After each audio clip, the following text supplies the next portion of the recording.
Hello दोस्तों कैसे आप लोग। आज मैं आप लोगों को क्लास 10th का हिंदी का ऑब्जेक्टिव बताने जा रहा हूँ जो एग्ज़ाम के लिए वेरी वेरी इम्पोर्टेंट है। चलिए हिंदी का ऑब्जेक्टिव को स्टार्ट करते हैं। तो पहला नंबर क्या है कि मूकनायक क्या है। तो मूकनायक क्या है? अखबार है, पत्रिका है, पुस्तक है, कहानी है। तो मूकनायक क्या है? पत्रिका है। मूकनायक क्या है? पत्रिका है। चलिए दूसरा नंबर पे आते हैं हम। डॉक्टर अम्बेडकर ने किस पत्रिका का संपादन किया था? तो ए में उज्ज्वल लव भारत, बी में उल्टा भारत, सी में बहिष्कृत भारत और डी में है पुरस्कृत भारत। तो क्या होगा इसका आंसर? इसका आंसर जो होगा, इसका ऑप्शन कौन सा सही हो जाएगा? सी नंबर ऑप्शन सही होगा, बहिष्कृत भारत। डॉक्टर अम्बेडकर ने पत्रिका का संपादन किया था बहिष्कृत भारत का। किसका? बहिष्कृत भारत का। चलिए हम तीसरा नंबर पे आते हैं। तीसरा नंबर क्या कह रहा है कि मैक्स मूलर ने सर्वविध संपदा और प्राकृतिक सौंदर्य से परिपूर्ण विवश देश को माना जाता है। मतलब मैक्स मूलर के सर्वविध संपदा और प्राकृतिक सौंदर्य से परिपूर्ण विवश देश को माना जाता है। कौन सा देश को माना जाता है? तो मैक्स मूलर के अनुसार भारत को माना जाता है। किससे? तो भारत को माना जाता है। 4 नंबर में ऑप्शन है कठ और केन आदि उपनिषदों का अनुवाद मैक्स मूलर ने किस भाषा में किया था? तो किस भाषा में किया था? अंग्रेजी, उर्दू, जापानी या जर्मन।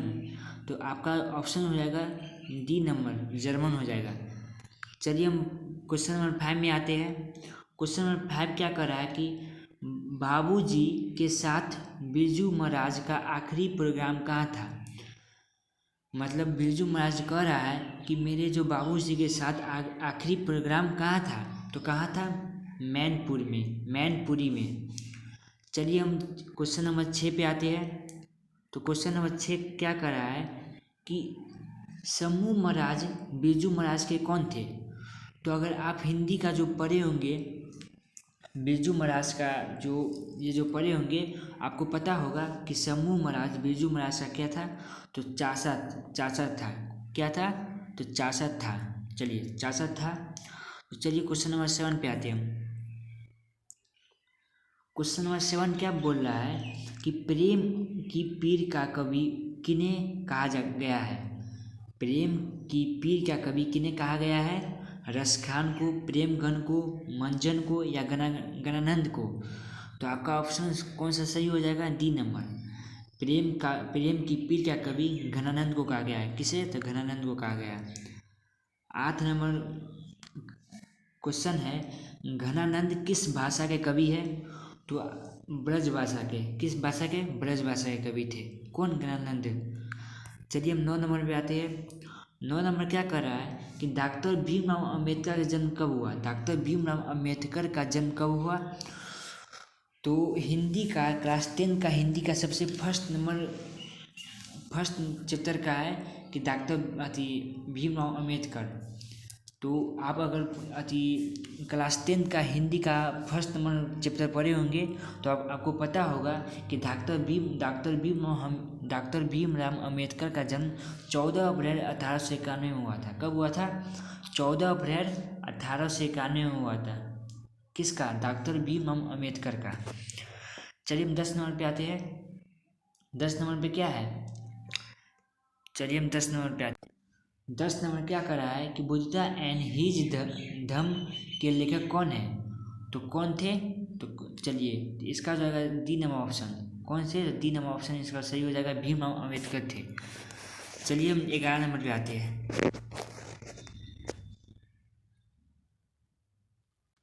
11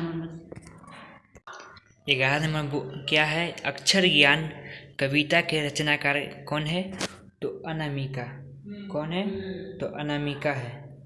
अनामिका। चलिए हम 12 नंबर पे आते हैं। तो 12 नंबर क्या कर रहा है? घरे से लुढ़कता हुआ किस अक्षर को कहा गया है? तो घरे से लुढ़कता हुआ कौन अक्षर को क्या कहा गया है? तो घ को। किसको? तो घ को। चलिए हम 13 नंबर पे आते हैं। कितने नंबर पे? 13 नंबर पे। तो 13 नंबर क्या कर रहा है कि गुरु नानक के। चलिए दोस्तों, हम 14 नंबर पे आते हैं। 14 नंबर क्या कर रहा है कि अज्ञे का जन्म कब हुआ। तो अज्ञे का जन्म कब हुआ, तो 1911 ईस्वी में हुआ। कब हुआ, 1911 ईस्वी में हुआ। चलिए हम 15 नंबर पे आते हैं।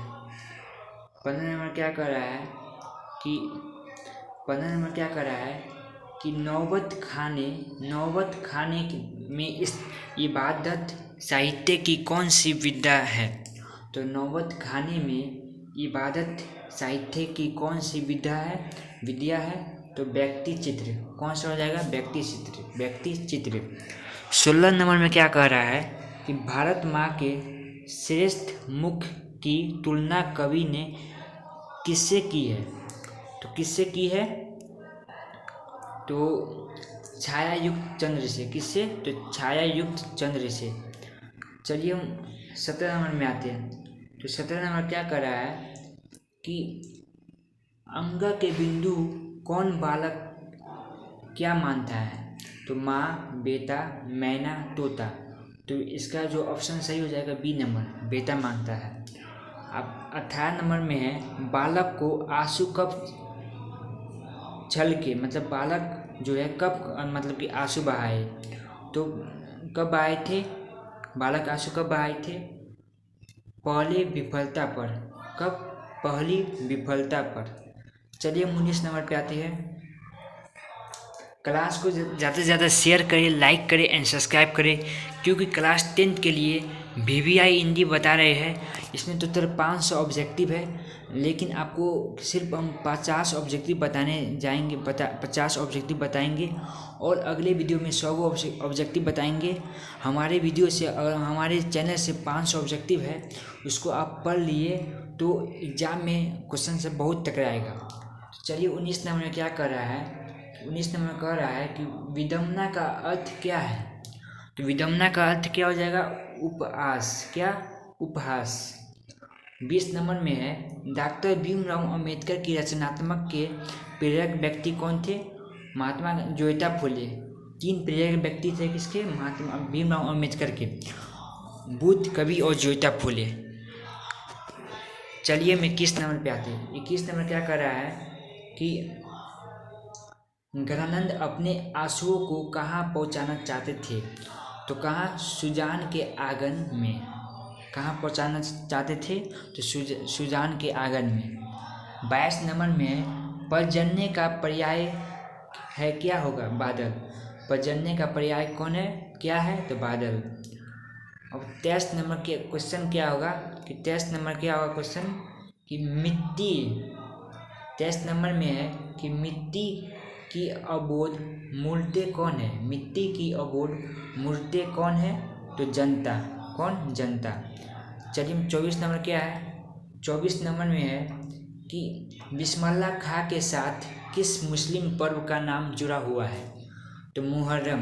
बिस्मिल्लाह खां के साथ किस मुस्लिम पर्व का नाम जुड़ा हुआ है, तो मुहर्रम।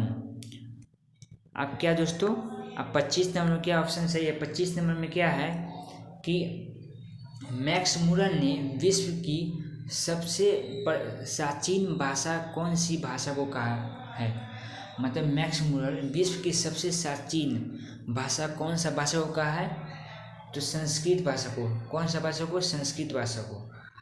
26 नंबर में ऑप्शन है मैक्स मुरर को वेदांतियों का वेदांत किसने कहा। तो मैक्स मुरर को वेदांतियों का वेदांत स्वामी दयानंद ने कहा था। किसने कहा था, स्वामी दयानंद ने कहा था। 27 नंबर में है कि जीवनानंद दास किस भाषा के रचनाकार थे, तो बंगला के। किस भाषा के, तो बंगला के। 28 नंबर में है लौटकर आऊँगा फिर कविता में किस फसल की खेत की चर्चा है, तो किसकी है, धान की है। चलिए हम 29 नंबर में आते हैं। 29 नंबर में क्या कर रहा है कि कवि ने प्रेम मार्ग को बताया है सरल एवं निश्चल भाषा में। अब 30 नंबर ऑप्शन 30 का क्वेश्चन क्या हो जाएगा, मतलब इसका ऑप्शन कौन सा सही हो जाएगा, ए नंबर। अब 30 क्वेश्चन नंबर 30 में क्या कर रहा है, प्रेमधन जी किन्हें अपना आदर्श मानते थे। तो आपका ऑप्शन हो जाएगा सर प्रेमधन जी के आदर्श भारतेंदु हरिश्चंद्र को मानते थे। किसे? तो भारतेंदु हरिश्चंद्र को मानते थे। चलिए 31 नंबर में क्या ऑप्शन, 31 नंबर क्या है क्वेश्चन कि सेन साहब की पुत्रियों में से एक थी, कौन थी? आरती। मदन 32 नंबर में ऑप्शन है मदन के पिता का नाम क्या था? तो गिरधर लाल। क्या था मदन के पिता का नाम? गिरधर लाल, क्योंकि मदन एक गरीब फैमिली से बिलोंग कर रहा था और जो सेन साहब थे वो अमीर फैमिली से बिलोंग करते थे। चलिए 33 नंबर में क्या है कि अवनियो कहाँ स्थित है? तो अवनियो फ्रांस में स्थित है। अवनियो दक्षिण फ्रांस का एक पुराना शहर है। क्या है? एक शहर है। चलिए 35 नंबर क्या है? 34 नंबर हो गया। 35 नंबर क्या है कि सजात वृत्तियाँ किसे कहते हैं? तो अनजान स्मृतियों को। 36 नंबर में क्या है कि उत्तर भारत से नागरी लिपि के लेख कब से मिलने लगते हैं? तो उत्तर भारत के नागरी लिपि के लेख 8वीं सदी से मिलने लगते हैं। कब से? तो 8वीं सदी से। चलिए आप 36 नंबर हो गया। 37 नंबर क्वेश्चन में क्या है कि रंगीन बादलों के बीच कौन लौटते हैं? तो रंगीन बादलों के बीच कौन लौटते हैं? तो आपका ऑप्शन हो जाएगा सर रंगीन बादलों के बीच सारस लौटते हैं। कौन? तो सारस। चलिए अब 38 नंबर देखते हैं हम। कितना नंबर? 38 नंबर। रूपसा क्या है? तो बंगला की नदी। रूपसा क्या है? तो बंगला की नदी है रूपसा। चलिए हम 39 नंबर में आते हैं। 39 ऑप्शन क्या है कि सेन साहब अपने पुत्र को क्या बनाना चाहते थे? तो सेन साहब अपने पुत्र को इंजीनियर बनाना चाहते थे। क्या? इंजीनियर और बिजनेसमैन। ऑप्शन ए नंबर सही हो जाएगा। अब चलिए कि 40 नंबर में क्या कर रहा है? 40 नंबर क्या कर रहा है कि सेन साहब का मित्र क्या था? सेन साहब का मित्र क्या था?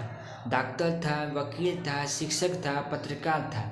तो आपका ऑप्शन सही हो जाएगा सी नंबर, पत्रकार। चलिए हम 41 नंबर पे आते हैं। 41 नंबर में कह रहा है कि रामायण की रचना किस भाषा में है? तो रामायण की रचना संस्कृत भाषा में है। किस भाषा में? संस्कृत भाषा में। चलिए हम क्वेश्चन नंबर 42 पे आते हैं। क्वेश्चन नंबर 42 है बहादुर का बाप कहाँ मारा गया था? तो बहादुर का बाप ये युद्ध में मारा गया था। बौद्धर के पास युद्ध में मारा गया था। अब 43 नंबर में ऑप्शन है प्रेमगन ने किस संस्था की स्थापना की? तो प्रेमगन ने रसिक समाज का स्थापना की। रसिक समाज का संस्था का स्थापना की। 44 नंबर में है जिन जनपद किसकी कृति है? तो प्रेमगन की। किसकी? तो प्रेमगन की। चलिए 45 नंबर में ऑप्शन 45 नंबर क्वेश्चन है कुमार गंधर्व क्या था? तो शास्त्रीय गायक था। क्या था? शास्त्रीय गायक। 46 नंबर में है संधि के कितने भेद हैं? तो संधि के 3 भेद हैं। चलिए 47 नंबर में क्या कर रहा है किसके वाराणसी के पास सोने के सिक्कों का भरा एक घड़ा मिला? तो वारेन हस्तिंगसन को। किसको मिला? तो वारेन हस्तिंगसन को मिला। चलिए 48 नंबर में क्या है कि 48 नंबर में क्या है नाखून क्यों बदते हैं?